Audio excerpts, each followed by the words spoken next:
लक्ष्मी जी जिनके चरण दबाएं वही भगवान है।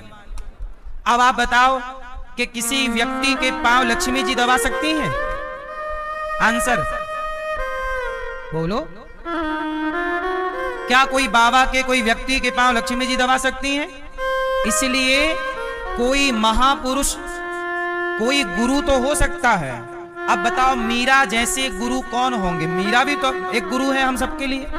तुलसीदास जी हम सबके लिए गुरु हैं। मीरा, तुलसीदास जी, सूरदास जी, इन सब ने अपने को भगवान नहीं कहा और ना तो जनता इन्हें भगवान मानती है। इन्हें भक्त की लाइन में रखा गया है। किसकी लाइन में? भक्त की। लेकिन आज का कलयुग का व्यक्ति इतना होशियार है, अपने को भक्त की लाइन में नहीं रखता, सीधा अपने को भगवान बना देता कि मैं भगवान हूं। हमारे सनातन में बहुत सारे गुरु घंटाल ऐसे हैं जो खुद को ही भगवान मानते हैं, खुद की पूजा कराते हैं, बोले मैं ही भगवान हूं। नहीं, कोई व्यक्ति कभी भगवान नहीं हो सकता, याद रखिएगा। जिसके चरण अब कोई व्यक्ति अपने को कहे कि मैं भगवान हूं तो पूछना कि लक्ष्मी जी तुम्हारे पांव दबाती हैं?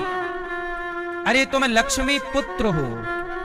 मैं क्या हो सकता हूं? लक्ष्मी, मैं लक्ष्मी जी का बेटा हो सकता हूं।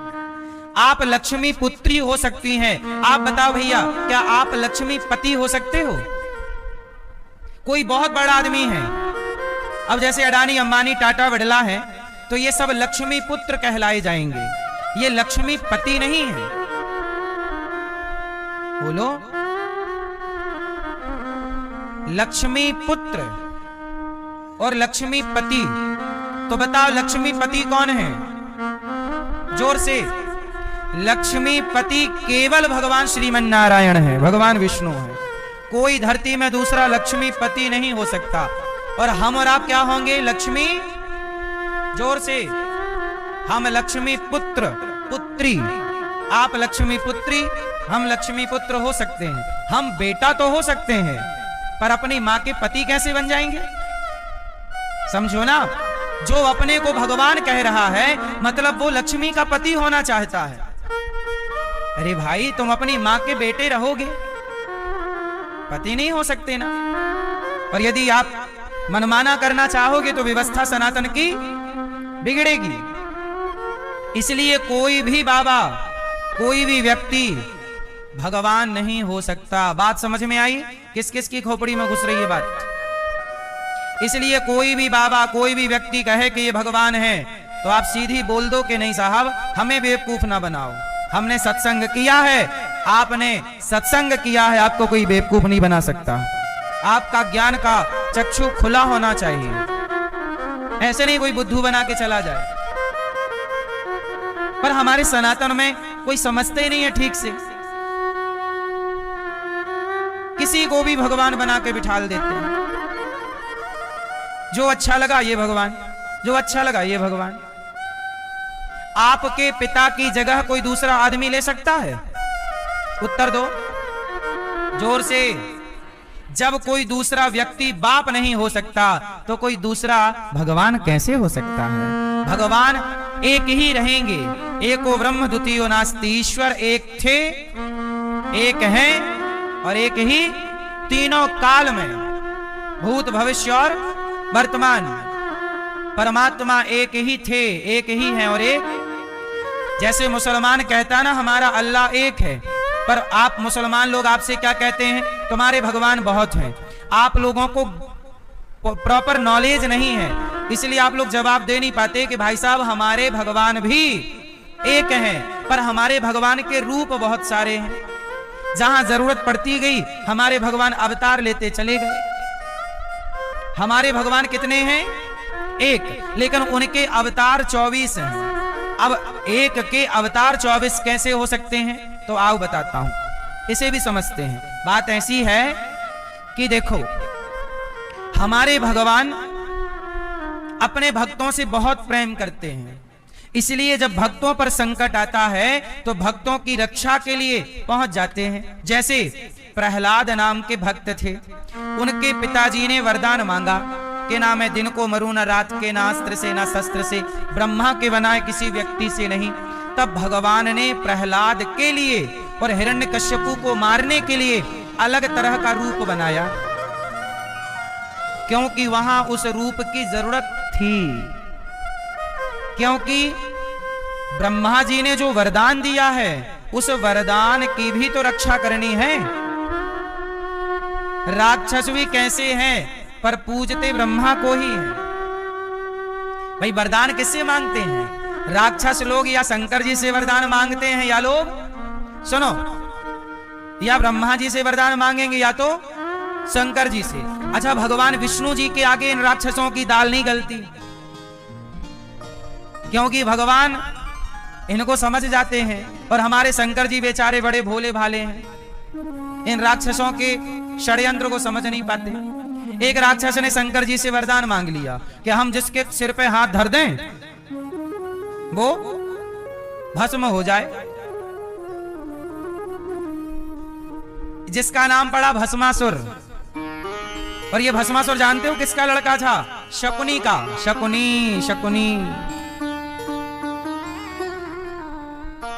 शकुनी का बेटा। इसने भगवान शिव से कहा, शंकर जी, अच्छा नारद जी से कहा, सबसे जल्दी कौन खुश होता है बताओ, टाइम कम है। तो नारद जी ने कहा सबसे जल्दी तो भोलेनाथ खुश होते हैं। अच्छा मैं अभी, तो क्या किया इसने? अपने शरीर के अंग काट काट के शिव जी को समर्पण कर। शंकर जी बोले यार काहे मर रहा है? और शंकर जी के लिए जब मर रहा तो शंकर जी का आना धर्म हो जाता है। तो शंकर जी आ गए, और जैसे ही शंकर जी आए तो बोला हमें वरदान दो। कौन सा वरदान? बोले हम जिसके सिर पे हाथ धरें वो भस्म हो जाए। शंकर जी बोले तथास्तु, तुम जिसके सिर पे हाथ धरो। तो उस भस्मासुर ने कहा कि पहले आप ही चेक करें शंकर जी, क्योंकि पता नहीं हमारा वरदान सही है कि नहीं। तो एक बार आपके सिर में हाथ धर के चेक करेंगे हम। अब शंकर जी भागे, अब शंकर जी के पीछे पड़ गए। अब शंकर जी भाग रहे हैं, यहां वहां पूरे संसार में भाग रहे हैं। अब भस्मासुर लगा पीछे। देखो शंकर जी वरदान देके फंस गए। शंकर जी वरदान देके, जब शंकर जी फंसते हैं और जब ब्रह्मा जी फंसते हैं, तब भगवान नारायण भगवान विष्णु ही इनको निकालते हैं। तो शंकर जी ने आवाज लगाई, हे प्रभु सुन रहे हो? भगवान बोले हाँ, आओ जल्दी। भगवान बोले क्या हुआ? अरे चेला परेशान कर रहा है, चेला हमारी खोपड़ी में हाथ रखना चाहता है। तो भगवान बोले आओ। तो भगवान मोहिनी बनकर आए, मोहिनी अवतार। तो मोहिनी बनकर आए तो भस्मासुर भागा जा रहा। भगवान मोहिनी बोले यहाँ आओ, तुम बहुत सुंदर हो, कहाँ जा रहे हो? अरे बोले शंकर जी के ऊपर हाथ धरना है, इन्होंने वरदान दिया है कि जिसके ऊपर हाथ धरोगे भस्म हो जाओगे। तो मैं ट्राई कर रहा हूं, चेक कर रहा हूं कि वरदान सही है कि नहीं। तो भगवान मोहिनी बनकर आए। भगवान विष्णु बोले अच्छा, अरे और किसी के सिर में हाथ धरने की क्या जरूरत है? भगवान ने तुम्हारे पास भी तो सिर है, ईश्वर ने तुम्हारे को भी तो सिर दिया है। तो भस्मासुर बोला मैं अपने ऊपर हाथ धरूंगा तो भस्म नहीं हो जाऊंगा। भगवान विष्णु बोले कि नहीं नहीं ऐसा कुछ नहीं है, तुम अपना हाथ थोड़ा ऊपर रखना, जैसे ही गरम गरम लगे हटा लेना, भाई धरना मत, पता चल जाएगा कि वरदान में दम है कि नहीं। भस्मासुर बोला ऐसा तो मैंने सोचा ही नहीं, ऊपर रखा हाथ। बोले गरम तो नहीं लग रहा है? हाँ फिर क्या? बोले फिर तुम्हारे को वरदान मिला ही नहीं। भगवान बोले ऐसा करो आ हमारे संग नाचो। हाँ बोले छोड़ो शंकर जी को जाने दो, आप नाचो। अब शंकर जी गए, सांस ले रहे हैं गहरी, हाँ थोड़ा रहा। भगवान विष्णु मोहिनी बनकर बोले चलो हमारे संग नाचो। भस्मासुर बोला बहुत सुंदर सुंदरी, आप कहां से आई हो? आप स्वर्ग की अप्सरा हो क्या? बोले हम अप्सरा नहीं है, पर हम तुम्हें बहुत लाइक करती हैं, तुम बहुत सुंदर हो, यदि हमारी तरह नाच पाओगे तो हम तुमसे शादी कर लेंगे। देखो भगवान भी कैसे फंसाते हैं। अब क्या करें, अब इसे मारना तो है, तो जैसे मारे वैसे मारो। तो भगवान बोले हम तुमसे शादी कर लेंगे, पहले तो हमारी तरह नाचो। हम उसकी तलाश कर रहे हैं जो हमारी तरह नाचेगा। हाँ तो एक हाथ कमर में रखो, हाँ रखा, ऐसे ऐसे करो, हाँ। अब दूसरा हाथ सिर पे ऐसे रखो, सिर पे, और जैसे ही हाथ उसने सिर पे रखा तो हो गया भस्म। तो कुल मिलाकर कहने का अर्थ ये है कि ये जो हमारे भगवान हैं, सबको संकट से यही निकालते हैं, इसलिए कोई भी भगवान नहीं हो सकता। कोई भी भगवान, आप लोग किसी को भी भगवान बना देते हो, भगवान भगवान है। शंकर जी का भी दुख दूर करते हैं भगवान। काशी में जब कोई मरता है तो मुक्ति मिलती है, पर शंकर जी भी उसके कान में भगवान श्रीमन नारायण का राम मंत्र ही देते हैं। जा सुनाम बल शंकर काशी, देत सबहि सम गति अविनाशी। तो कुल मिलाकर जैसे हाथ एक है पर 5 उंगलियां हैं, ऐसे एक भगवान नारायण की शक्ति 5 तत्व 5 पंचदेव के रूप में दिखती है। तो सनातन में कल्प कल्प की कथाएं हैं, इसलिए एक परमात्मा का संसार है। सनातन में भी एक ही परमात्मा है, 2 भगवान है ना मैया। राम राम, राधे राधे, खुश रहो। तो भगवान कितने हैं सनातन में मेरी माँ? एक। तो भगवान के अवतार हैं 24। तो कभी नरसिंह अवतार लिया, किसके लिए लिया? नरसिंह अवतार किसके लिए हुआ? प्रहलाद के लिए। और मोहिनी अवतार क्यों लिया? भस्मासुर के लिए। और देवासुर संग्राम हुआ ना, वो देवताओं को अमृत बांटना था, राक्षसों ने ले लिया अमृत, बांटने के लिए मोहिनी बनकर आए। एक अवतार फिर लिया वामन, फिर एक अवतार लिया राम, एक अवतार कृष्ण, ऐसे 24 अवतार लिए। तो हमारे भगवान एक हैं, पर भगवान के अवतार अनेक हैं। अच्छा, हमारे भगवान के नाम कितने हैं? लोग कहते हैं कि हम राम राम कहें कि कृष्ण कृष्ण कहें। आप कहते हो श्रीमन नारायण कहो, पूज्य प्रेमानंद जी कहते हैं राधा राधा कहो, तो कोई कहता है सीताराम सीताराम कहो, तो कोई कहता है श्री राम जय जय राम कहो, तो कोई कहता है ओम नमः शिवाय जपो। अब जनता परेशान है कि भाई कहें क्या, किसकी बात माने? यही है ना सवाल मूल। तो सुनो, हमारे भगवान के नाम भी बहुत हैं और रूप भी बहुत हैं। अब मैया आपके कितने नाम हैं? एक। और मैं बताऊं, मैं सिद्ध कर दूं कि आपके 4 नाम हैं। तो देखो, ये मैया कह रही है इनके एक नाम है, जबकि मैया झूठ कह रही है। इनके कितने नाम हैं मैं इनको बताता हूं। आपका एक नाम है वो जिस नाम से आपके पिता आपको बुलाते हैं, एक नाम हो गया। तो आप पिता के लिए क्या हो गई? बेटी। और पति के लिए हो गई पत्नी। तो आपका एक नाम बेटी भी है, आपका एक नाम पत्नी भी है। और आपका बेटा आपको माँ कहता है, तो आपका एक नाम माँ है। अच्छा, आपका भाई है, वो आपको बहना कहता है, मेरी बहन, तो आपका एक नाम बहन है। आप एक हो, लेकिन आपको देखने वाले 4 हैं, तो आपको 4 रूपों में देखा गया। भाई, बाप के लिए आपका रूप अलग है, और पति के लिए आपका रूप अलग है, भाई के लिए रूप अलग है, और बेटे के लिए रूप अलग है, लेकिन आप तो एक हैं। ऐसे ही जैसे आप एक हैं, पर आपको देखने वाले बहुत हैं, तो आपको अनेक रूपों से और अनेक नामों से देखा गया और बोला गया। ऐसे परमात्मा एक ही हैं। भगवान को देखने वाले भक्त अलग अलग हैं, तो अनेक भक्तों ने उस एक ही परमात्मा को, कोई कृष्ण कह के बुलाया, किसी ने राम कहकर बुलाया, उसी को किसी ने नारायण कहकर बुलाया, उसी को किसी ने जगन्नाथ कहा, किसी ने द्वारिकाधीश कहा, किसी ने विट्ठलनाथ कहा, किसी ने राधा कहा, किसी ने सीता कहा। तो भगवान नारायण की शक्ति है ना, नारायण की शक्ति है लक्ष्मी। तो जब नारायण राम बने तो उनकी शक्ति बन गई सीता, जब नारायण कृष्ण बने तो शक्ति हो गई राधा। तो भाई कंफ्यूज हो गए लोग कि अब मैं क्या जपूं?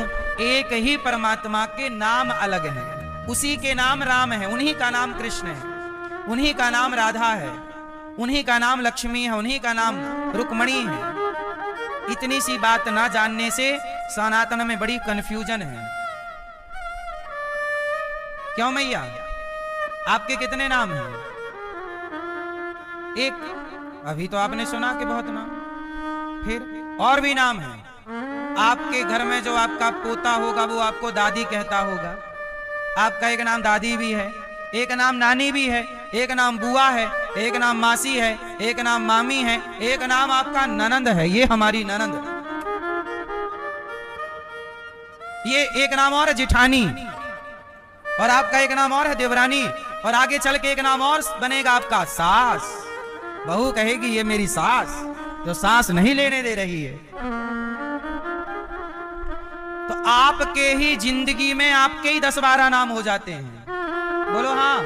आपका एक नाम और है आंटी। हाँ। आज के आधुनिक लड़के क्या बोलते हैं आपको? फिर तो आप एक हैं, लेकिन आपके नाम अनेक हैं, और अनेक व्यक्ति आपको अनेक नाम से पुकार रहे, लेकिन सुनने वाली एक ही है। बोलो हाँ। जब पोता तुम्हें बुलाएगा, पिता तुम्हें बुलाएगा, पुत्र तुम्हें बुलाएगा, तो सुनोगी तुम एक ही हो सुनने वाली। बुला सब रहे और अलग अलग। सास उसी समय आवाज लगा रही, बहू चाय बनी, तभी बेटे ने माँ मेरा नाश्ता हुआ, टिफिन तैयार हुआ, कि पति ने कहा मेरा चश्मा कहाँ है, सुनती हो? एक समय पर 3 आवाज आई, लेकिन वो 3 आवाज एक के लिए थी। बोलो हाँ। ऐसे ही परमात्मा को कोई अलग अलग आवाजों में, अलग अलग नामों में पुकार रहा है, पर सुन एक ही परमात्मा रहा है, वो दूसरा थोड़ी है। ईश्वर चाहे आप राम राम कह के वहां पहुंचो, कृष्ण के नाम कृष्ण है, नाम राम है, नाम विष्णु है, नाम नारायण है, नाम ही तो बदले हैं, व्यक्ति थोड़ी बदला है। इसलिए भगवान के बारे में कहा अनेक रूप रूपाय विष्णवे प्रभु विष्णवे। भगवान के अनेक नाम हैं और अनेक, इसलिए हर रूप में अपने परमात्मा को देखो।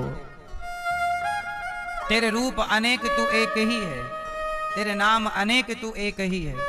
देखने वाले भक्तों ने तो गधे में और कुत्ते में भी अपने परमात्मा को देख लिया। बोलो हाँ। इसलिए कंफ्यूज होने की जरूरत नहीं है। सनातन कंफ्यूज नहीं करता, हर नाम की महिमा है।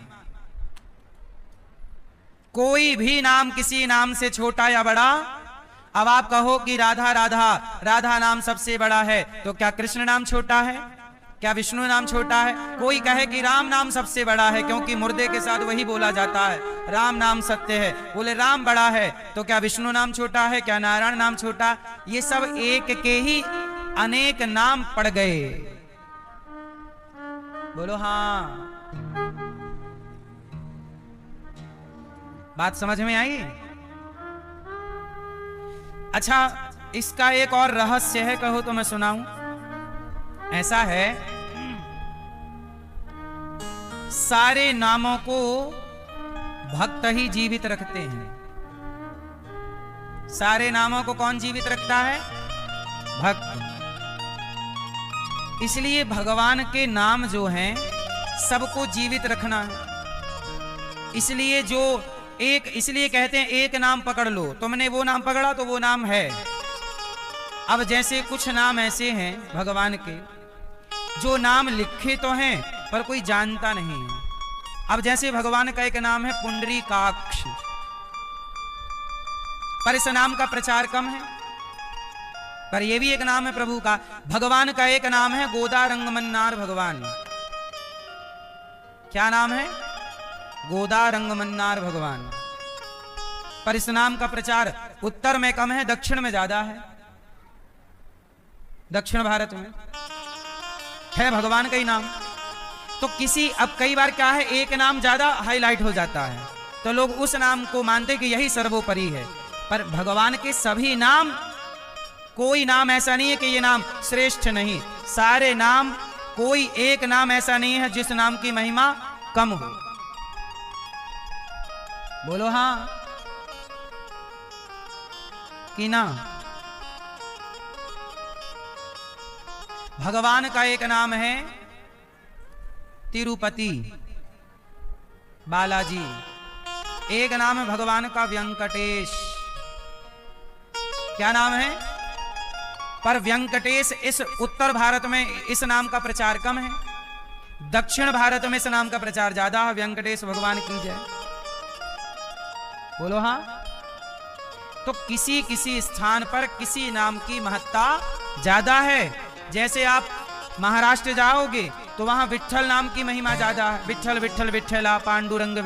आप उड़ीसा जाओगे तो वहां जगन्नाथ जी के नाम की जय जगन्नाथ, जय जय जगन्नाथ स्वामी नयन पथगामी। आप बद्रीनाथ जाओगे तो जय बद्री विशाल, जय बद्री विशाल। द्वारिका जाओगे जय द्वारिकाधीश, जय द्वारिकाधीश। वृंदावन आओगे राधे राधे राधे राधे। तो सबने हर तीर्थ ने, आप अयोध्या जाओगे तो सीताराम सीताराम, वहां सीताराम की महिमा ज्यादा है। हरिद्वार जाओगे हर हर महादेव, हर हर महाकाशी जाओ ओम नमः शिवाय, ओम नमः शिवाय हर। तो हर तीर्थ ने भगवान के नाम की महिमा को बचा रखा है। बोलो हाँ। इसलिए कोई भी नाम कम नहीं है, सभी नाम अपने आप में परिपूर्ण है। पूर्णमदः पूर्णमिदं पूर्णात् पूर्णमुदच्यते। कोई भी नाम अपूर्ण नहीं है। वाणी से जो निकल जाए, राम निकल जाए, कृष्ण निकल जाए, सीता राम निकल जाए, राधे कृष्ण निकल जाए, लक्ष्मी नारायण निकल जाए, कुछ भी निकल जाए। अजामिल के मुख से धोखे से नारायण निकल गया। एक पिंगला नाम की वैश्या थी, उसके मुंह से धोखे से राम का केवल रा निकल गया। राम मां नहीं बोल पाई, इसमें कल्याण हो गया। आधा नाम, उल्टा नाम। राम तो सीधा है, बोलो राम। अब राम का उल्टा करो तो बनेगा मरा। मरा जपा रत्नाकर नाम के डाकू ने, लूट लेता था सबको, बच्चों को मार डालता था।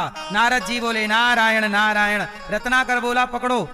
नारद जी को पकड़ा, बांध दिया पेड़ से। बाबा जी तुम्हारे पास पैसा है, जल्दी निकालो। नारद जी बोले हमारे पास बीणा है और कीर्तन है, कहो श्रीमन नारायण। बोले नहीं, तुम पैसे निकालो। रत्नाकर बोला पैसे। नारद जी बोले ये बता, तू रास्ते से निकलने वाले हर व्यक्ति को लूट लेता है और मार डालता है, ये जो पाप तुझे लगा है ये पाप कौन भोगेगा? रत्नाकर बोला पैसा मेरी पत्नी रखती है सारा, तो मेरा पाप वो ही भोगेगी। नारद जी बोले पत्नी नहीं भोगती।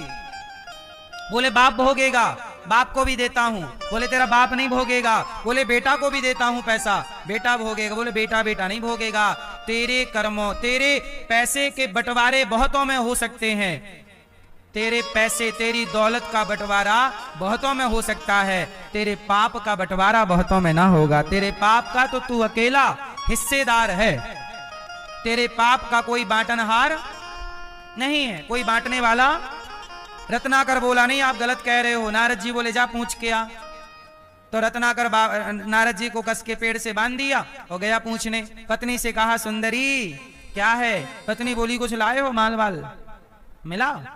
बोला ये बताओ कि जो मैं पाप करता हूं, सोना तो तुम रख लेती हो, पर जो मैं पाप कमाता हूं, मारने का, मर्डर करने का, लूटने का, ये पाप तुम मेरा भोगोगी? पत्नी बोली स्वामी मैं कैसे आपका पाप भोग सकती हूँ? भाई पाप आपने किया है, भोगेंगे आप, मैं क्यों भोगूंगी? मैं नहीं भोगती आपका पाप, तुम भोगो, तुम जानो। मैं तुम्हारी पत्नी हूं, तुम्हारा काम है पालन पोषण करना। अब तुम पाप करके लाओ, पुण्य करके लाओ, मुझे क्या? मुझे तो बना के खिलाना है, तुम ही तो बना बना के खवाती हूं। पाप तुमने किया, भोगो तुम। रत्नाकर बोला ये तो बात सही है। बाप के पास गया, पिताजी मैं आपको भी तो देता हूं कुछ सोना चांदी, आप मेरे पाप का हिस्सा बांटोगे? बाप बोला पागल, पाप थोड़ी बंटता है, पैसा बंटता है पैसा, रुपया बढ़ता है रुपया, सोना बढ़ता है, जमीन जायदाद बढ़ती है, पाप नहीं बढ़ता। जो तूने किया है वो तू भोगेगा, जो मैंने किया वो। कोई ना तेरे पाप का जग में बांटनहार, पछताएगा मौत जब आएगी तेरे द्वार। तेरे पाप का बांटने वाला। अब बेटे से कहा, बेटा बोला पिताजी ये पाप क्या होता मैं तो जानता ही नहीं, वो छोटा है। अब समझ गया रत्नाकर, दौड़ा दौड़ा नारद जी के पास गया, प्रभु मैं क्या करूं, मैं क्या करूं? नारद जी बोले तू राम राम जप। देखिए वहां पर राम नाम की महिमा है, वहां क्या जपने को बोला? राम। और एक सूखा डंडा गाड़ दिया जमीन में, बोले जब तक ये डंडा हरा भरा ना हो जाए राम राम जपना। अब नारद जी तो कहकर चले गए, बोले तेरा पाप तूने भोगना है, पर राम राम बोलेगा तेरा पाप नष्ट हो जाएगा। नारद जी चले गए और वो इतना मूर्ख आदमी था रत्नाकर, कि उसने भूल गया कि नारद जी ने क्या कहा, क्या मरा, अच्छा मरा मरा मरा, तो राम का उल्टा उसे याद आ गया मरा, तो उसने क्या जपना शुरू किया, मरा मरा, और मरा 2 बार कहो तो 1 बार राम निकलता, मरा मरा मरा मरा मरा मरा मरा मरा। उल्टा नाम जपने से वह पापी पाप मुक्त हो गया। ये नाम की महिमा है। सीधा तो छोड़ दो, सीधा तो उल्टा भी जप ले तो कल्याण है। इसलिए भगवान के हर नाम की महिमा है। कोई नाम छोटा या बड़ा, यदि आप कहते हो कि ये नाम छोटा ये बड़ा, तो आप अपराध करते। महाभारत, महाभारत का युद्ध हुआ, बोलो हाँ। महाभारत के युद्ध में पांडव जीते और कौरव, कौन हार गया? क्यों हार गए कौरव? मैया, ओ मेरी माँ, पीछे वाली मैया बैठ जाओ मेरी माँ।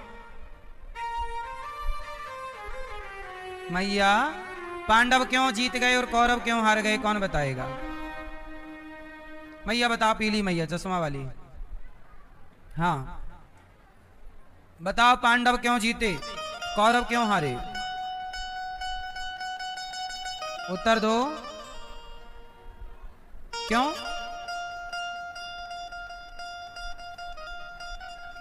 पांडव इसलिए जीत गए क्योंकि पांडव धर्म से चलते हैं।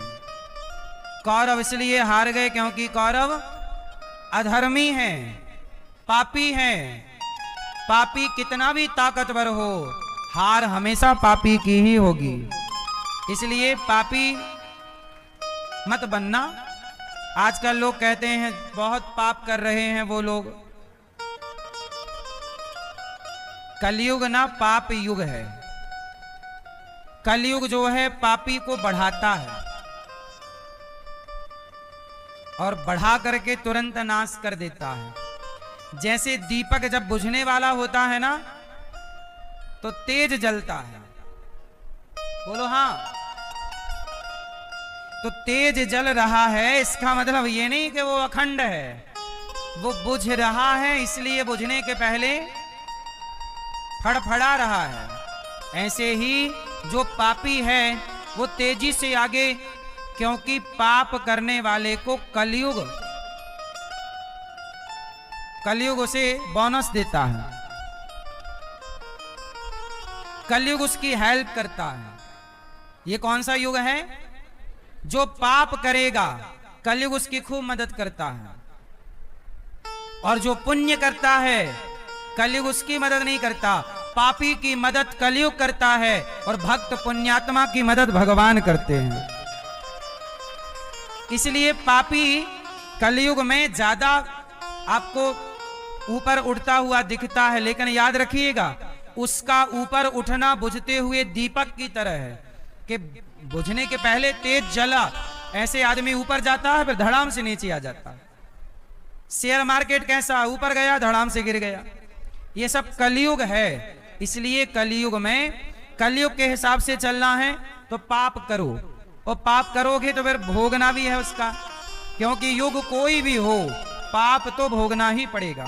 सतयुग में, द्वापर में, दशरथ जी ने तो त्रेता में पाप किया था। श्रवण कुमार को किस युग में मारा? वो कौन सा युग था? हाँ, और द्रौपदी के कपड़े किस युग में खींचे गए? द्वापर। युग कोई भी हो कर्मों का फल तो भोगना ही है। रावण त्रेता का, दशरथ जी ने श्रवण कुमार को त्रेता में मारा, भोगना पड़ा। द्वापर में द्रौपदी के कपड़े उतारे, कौरवों को भोगना पड़ा। कलयुग में आप, इसलिए कहता हूं बुरे कर्म करोगे। अच्छा, कलयुग में आपने देखा होगा, कलयुग में सबसे ज्यादा क्या चलता है? सट्टा, जुआ। कलयुग में सबसे ज्यादा क्या है? क्यों है सट्टा जुआ? क्योंकि कलयुग का स्वरूप ही सट्टा जुआ है। कलयुग रहता ही सट्टा जुआ में है। तो जहां कलयुग है उसे तो बढ़ाएगा ना वो। अच्छा, कलयुग में ज्यादा शराब है। शराब तो घर घर पहुंच रही है। शराब पीने वाले लोग ज्यादा हैं। तो क्यों ज्यादा हैं? क्योंकि कलयुग में शराब में ही कलयुग का वास है, तो वो ज्यादा अपने कस्टमर बढ़ा रहा है, अपने ग्राहक बढ़ा रहा है। अच्छा, कलयुग कहां रहता है? पराई स्त्री पराय पुरुष के वो इलू इलू में। इसलिए कलयुग में यही ज्यादा, हर अखबार उठाओ आपको सुनने को मिल जाएगा, यहां रेप हुआ, यहां वो फलानी स्त्री भाग गई पुरुष के संग, पुरुष भाग गया स्त्री के संग, यही खबरें हैं आजकल। बोलो हाँ। क्योंकि पर नारी पर पुरुष के ये चक्कर बक्कर में भी कलयुग का वास है। और कलयुग में ज्यादा है मांसाहार, मांस में भी कलयुग है। तो कलयुग में, अच्छा बेईमानी में भी कलयुग है। तो कलयुग में 5 चीजें ज्यादा दिखती हैं। पहला, कलयुग में आपको जुआ सट्टा ज्यादा दिखेगा। ये कलयुग का नेचुरल, इसलिए आजकल क्रिकेट भी जुआ हो गया है। इसलिए हर लड़का मेरे से आकर, अधिकांश लड़के बताते हैं गुरुजी हम 50 लाख हार गए जुआ में। तो भाई कलयुग खोपड़ी पे चढ़ेगा तो नुकसान नाश करेगा, यही तो तुम्हारा नाश है। अब तुम्हारे 50 लाख रुपया हार गए, 50 लाख मायने रखता है, तो 50 लाख हार गए, तुम्हारा तो यूं ही नाश हो गया कि नहीं? अब तुम सारी जिंदगी कमाओ तो 50 लाख ना कमा पाओगे। बोलो हाँ। तो नाश, यही तो नाश है। अपने बाप का खेत बेच दिया, 50 लाख का जुआ खेल गया, नाश हो गया, खेत भी गया, पैसे भी गए और सड़क पे आ गए। बोलो यही ना नाश है? तो जुआ नाश कराएगा। इसलिए कलयुग में जुआ खेलने वाले ज्यादा हैं, क्योंकि कलयुग है ना जुआ को प्रमोट करता है। इसलिए जुआ ना खेलना, सर्वनाश होता है। कौरवों ने जुआ खेला, सर्वनाश हो गया। कलयुग का वास कहां है? जुआ में, शराब में। शराब पियोगे नाश होगा, लिख लो, हमारे द्वारा हम लिखवा रहे हैं, आपको लिख लेना। जुआ खेल, जुआड़ी हो तो नाश करोगे अपना, शराबी हो तो अपना नाश। नाश क्या है? अरे तुम शराब पी के आए, तुम्हारी पत्नी से तुम कलह कर रहे हो, पत्नी से लड़ रहे हो, माँ से लड़ रहे हो, बच्चों को संस्कार नहीं दे रहे हो, घर में क्लेश है, यही तो नाश। इससे बड़ा और क्या नाश करोगे? घर की शांति तुमने भंग कर दी, यही ना नाश है। तो जुआ खेलोगे तो नाश, आर्थिक नाश, और शराब पियोगे तो शांति का नाश हो जाएगा, घर की सारी शांति नष्ट हो जाएगी, केवल कलह रह जाएगा। कलह क्या रह जाएगा? झगड़ा। तो जुआ झगड़ा का है, शराब झगड़ा कराती है। कलयुग का वास है ना। कलयुग कैसे आएगा? इसी माध्यम से आएगा। तो जुआ, शराब और द्यूतम पानम स्त्रिया, पराई औरत, या तो जुआ आएगा पराई औरत के चक्कर से। जिसको भी अपना नाश करना है, पराई औरत से इलू इलू चालू कर लो, तुम्हारा जल्दी से नाश हो जाएगा। जिस स्त्री को अपना नाश करना है, पराये मर्द से इलू इलू चालू कर लो, नाश हो जाएगा। ये नाश होने की दवाई है, ज्यादा देर नहीं लगेगी, साल भर के अंदर तुम्हारा हिसाब क्लियर हो जाएगा। बोलो हाँ। क्यों ये बात सही बोल रहे हैं हम कि गलत बोल रहे हैं? पराई औरत के चक्कर में, पराये पुरुष के चक्कर में पड़ जाओ, साल भर में तुम्हारा सत्यानाश हो जाएगा। सही है कि नहीं? फिर कलयुग ऐसे ही थोड़ी है, पावर रखता है, वो भी नचाएगा फिर अपने तरीके से आपको। तो जुआ, शराब, पराई औरत और मांसाहार, मांस खाओ, बुद्धि भ्रष्ट हो जाएगी, फिर आदमी गलत काम करेगा, सही में मन नहीं लगेगा उसका। और 5वां है बेईमानी। जो भ्रष्टाचारी हैं, बेईमानी कर रहे हैं, चोरी डकैती लूट घसोट, यहां भी कलयुग का वास। कलयुग यही कराता है, बेईमानी भ्रष्टाचार ज्यादा है। इसलिए कलयुग चारों ओर है।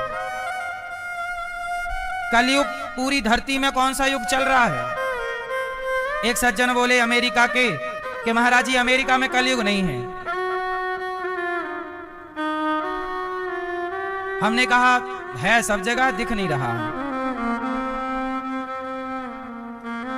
भारत में कलयुग ज्यादा है, जुआ और भ्रष्टाचार के रूप में ज्यादा कलयुग दिखता है। अमेरिका में ज्यादा कलयुग कहां दिखता है पर स्त्री पर पुरुष। पर स्त्री पर पुरुष का कॉन्सेप्ट वहां ज्यादा है। वहां शादी होती ही नहीं, लिव इन में रहते हैं लोग। जो भारतीय हैं वो तो हैं अच्छे भारतीय, जो भारत के लोग अमेरिका वो तो अपने भारतीय हैं, वो तो अपने कल्चर को फॉलो करते हैं। लेकिन जो वहां के लोकल हैं वहां शादी कहां करते हैं? क्यों मैया बताएंगी? शादी करते हैं वहां के लोग? शादी नहीं करते। वहां बिना शादी के रहते हैं लिव इन में। क्यों बाबूजी? शादी करते ही नहीं। और शादी करी, एक साल रहा, फिर दूसरी ले आए, फिर तीसरी। वहां इसलिए वहां माँ का नाम क्लियर होता है, कन्फर्म। वहां बाप का नाम कन्फर्म नहीं होता। जो वहां की लोकल आबादी है उसके लिए है ये। वहां माँ कन्फर्म सबकी है, क्योंकि माँ तो कन्फर्म ही रहेगी, पर बाप कन्फर्म नहीं है। कोई पता नहीं लगा सकता है किसका लड़का है, क्योंकि बहुत बदल जाते हैं। तो वहां चरित्रहीनता ज्यादा है। क्यों मेरी माँ? ये बात सही है कि गलत है? ये मैया को तो रहते 40 साल हो गए अमेरिका। कितने साल हो गए? 20, 45, 45 साल हो गए। मैया बाबूजी भी रहते हैं, इनको ज्यादा अनुभव है। वहां पर चरित्र नहीं है। चरित्र के मामले में वो नहीं है। चरित्र के मामले में हम लोग भारत के लोग अच्छे हैं। हमारे भारत का चरित्र अच्छा है। अच्छा, भ्रष्टाचार वहां नहीं है, भ्रष्टाचार यहां ज्यादा है। कुछ मामले में अमेरिका आगे है, कुछ मामले में भारत आगे है। चरित्र यहां का अच्छा है और व्यवस्थाएं वहां की अच्छी हैं। भ्रष्टाचार वहां नहीं है। वहां सड़कें बनती हैं 100 साल के लिए, भारत में सड़क बनती है 5 साल के लिए। तो वहां भ्रष्टाचार वाला युग कलयुग नहीं है। लेकिन कलयुग के 5 स्थान है ना, 5 में कोई ना कोई तो घुसा है। एक भी है तो मतलब कलयुग है। बोलो हाँ भैया, बोलो हाँ कि ना? बाबूजी मोबाइल पे सर्च कर रहे हो क्या? कहां कलयुग है कहां नहीं है? नहीं? अच्छा, फोन आ गया किसी का? सुनो, कलयुग के कितने कमरे हैं? 5। अच्छा ये बताओ, यहां कौन सा युग चल रहा है? जोर से। यहां काय का कलयुग? गौरी गोपाल में, यहां वृंदावन में, यहां भगवान आप आए हो, यहां काय का? अभी जब तक कथा चल रही है, जब तक एसी चलेगी तब तक गर्मी का प्रभाव नहीं होगा। और एसी बंद हुई कि गर्मी का प्रभाव चालू। एसी जब तक है गर्मी का प्रभाव नहीं रहता। ऐसे जब तक भगवान की कथा कीर्तन, जहां कथा कीर्तन है वहां कलयुग का प्रभाव नहीं होगा। जहां कथा कीर्तन नहीं वहां कलयुग ज्यादा। इसलिए कहता हूं कथा कीर्तन से जुड़े रहो तो आपके घर पर भी कलयुग का प्रभाव नहीं होगा, वरना कलयुग आपके घर में भी घुस जाएगा। यदि तुम्हारा मन कथा कीर्तन में नहीं लगा तो तुम्हारा मन फिर गलत जगह पे लगेगा, इलू में लग जाएगा। तुम्हारा मन गलत जगह में ना लगे, इसलिए सही जगह में मन को लगाए रखो। इसलिए संत लोग कहते हैं कथा सुन